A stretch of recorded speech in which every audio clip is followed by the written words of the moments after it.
are you today? Thank you so much for doing this. Singer-songwriter Christian Love. How are you? Doing good. Glad to be here.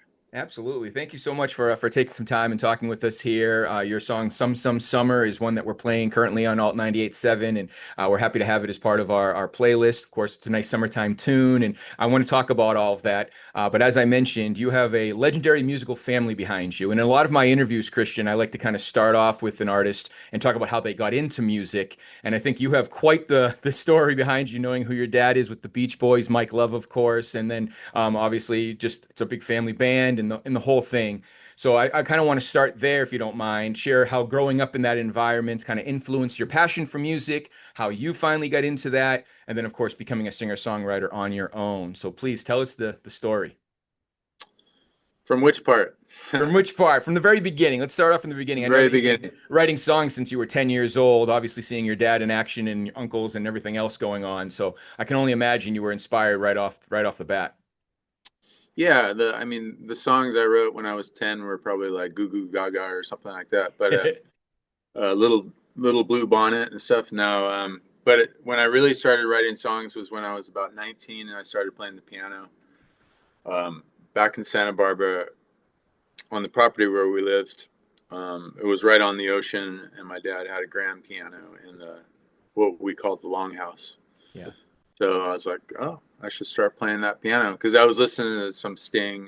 And, he had a lot of piano on his stuff. Dream of the Blue Turtles. So I started playing piano and copying stuff, and then I wrote a couple songs on the piano, which I never really revisited after that, but forced me to create a band called Alex's Kane. Yeah. Yeah. Three-piece band, kind of police sound. Sure. And I know you guys had a little bit of success there, opening up for bands like Matchbox 20 and such when that kind of came to be. Yeah, So it was able to get out a little bit, do some touring and play some for some fans. yeah. We did. We opened up for Dave Wakeling. I don't know if you know who he is, but the Hmm. of the English Beat. Sure. Um, yeah, so we definitely made our rounds. We Yeah. did we did a lot of playing around Santa Barbara and surrounding areas. Was going into music, Christian, kind of almost a gimme? Was it kind of an obvious choice just because it was such a part of obviously your life growing up and seeing all of this with what your dad was doing and everything? Was there any, I don't know, was there any even a doubt that you were going to become a musician? I'm not sure there was a doubt. After I started watching MTV, I got really hardcore into certain bands, Sure. and it inspired me to create my own band and start working on music. Right. I guess in the beginning I didn't know if I could. I didn't know if I could sing or any of that stuff. But I just stuck with it, and then yeah, eventually started writing songs. Sure. Yeah. Kind of carving out your own path with a unique Yeah. blend of rock and pop and doing that. With an artist as a rich musical heritage that you have and growing that solo career, was it important for you? It must have been important for you to kind of go and do it on your own and kind of create your own path in that sense. I can only imagine, just as a human alone, just to be able to have that ability. Yeah. I definitely had my own sound and my own vibe going, and we even had a manager back in the day, and she was Hmm. she was getting some work for us, and yeah, I don't know, we just did it because we love to do it, and we went out and played our show within like 3 months. We Wow. went out and played Yeah. to a big crowd. It was funny because I think of starting out as not playing to a big crowd, but it was nerve wracking. It was fun at the same time. Cool. We played old Spanish days in Santa Barbara. Okay. Uh, there's this thing called Fiesta, and we played on the big stage in Fiesta, so it was pretty cool. Nice. There you go. Let's Yeah. talk about your creative process as an artist then. How do you approach songwriting, the producing of the music? I know there's a lot of collaborating and all of that. I know you have an EP and an album out already, and there's one on the way. So let's talk about the creative process a little bit. How do you look at music from the beginning? Um, I think if I come up with something in my head, then I'll try to like sit down and make a musical bed for it, and then write the melody that I hear over the top. Sometimes I'll just force write, and I'll just start uh, putting some chord progressions down and seeing what comes to mind. I'll throw maybe two or three ideas, and then I'll go with one, and I'll just keep on that for a few hours during the day, Hmm. and hopefully by the end of the day, I've arranged a song. Is so are you more music first then? Would you say a melody will come to you, or Probably, is there lyrics that yeah, kind of peek out yeah. first? I'll probably create some music first, and then before I get too into the all the production, I'll try to work on the melody Yeah. and make sure it's something that draws you in. Hopefully. Yeah, exactly. Well, the recent release that we're talked about, I mentioned it earlier, the Some Summer. It's on the EP that's out now. It's getting a lot of attention. Why don't we talk about the inspiration behind that track? We're going to play it here on the radio for people so they'll be able to listen to it as well. So what should we know when we hear this song? Where did it come from? So I was in the studio with my friend Jeff Peters in Pasadena, who is, helping me with my Only Alibis album. That was who produced my Only Alibis album, Yeah. and I was working on one of those tracks from that album. And by the time I got home, it was probably like close to 1:30. But I had this melody going through my head, and I'm like, I'm not going to be able to get to sleep until I lay this melody down. So I got on this computer just like the way we are right now, and I because I have my whole recording setups right here. Sure. And I laid down, like I said, I laid down some music, and then I just started putting these words down. Like the melody I heard, I didn't quite have the words yet, but then as soon as I started laying it down, these words popped into my head. So I laid down the words and then came up with the simple chorus. And I was kind of thinking, I wasn't thinking as much Beach Boys at all. I was thinking more like Third Eye Blind style Mm. tune. And then obviously with the Some Summer, it steered to that vibe. But yeah, and then we got to invite other players. I got to invite Matt Jardine to sing on it with me, and also Elliot Easton of the Cars to play Nice. guitar. Yeah, no, it's a very cool song. We're happy, like I said, have it part of our roster. And I know there's a little bit of a music video out that people can check out on YouTube that was actually directed by John Stamos. And I was told Yeah, to ask about your relationship with John Stamos and how that all came to be. And I guess it's a little bit of story there. I don't know. That's what I was led to believe. Maybe not. yeah. I mean, I've got memories of him as far as back as the '80s. Sure. I wasn't like good friends with him or anything, but we were good acquaintances. And then later on, of course, with all the gigging he does with the band, I got to know him better and better, and he's just super nice guy and really helpful. And I just called him up one day and I said, "Would you be into directing this video for me?" Hmm. Yeah. He said, "Yeah, sure, why not?"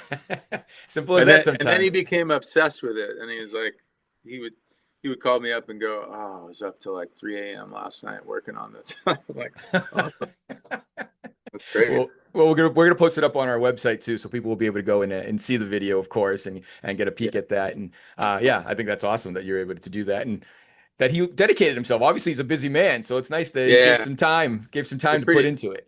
I was pretty blown away, actually. I was like, that's really cool. Excellent. You mentioned gigging with the band, of course, with the Beach Boys and all that. John Stamos. I know that you've been performing with the Beach Boys now since 2005. It's been 20 years yourself being part of that. Yeah, Heading to Europe next week, which is incredible. What's it yeah, like doing that? What's it like being a part of that legacy? Obviously, being with your dad, and I mean the whole thing. It must be a quite scenario to be able to just play out. yeah. It's a lot of things at once. It's a big rush and hysteria and everything, playing out live. And in the last couple of years, it seems like crowds have even grown. Yeah, Maybe with the premiere, the story of the Beach Boys, and then the documentary, and then also with everything else that's going on in recent. yes, But yeah, the crowds last summer. I mean, those were some huge crowds that we played in front of, and I can't remember playing in front of crowds like that. So it was definitely a big rush. Also very tiresome doing mm, if you're doing like 14 days in a row with no days off. sure.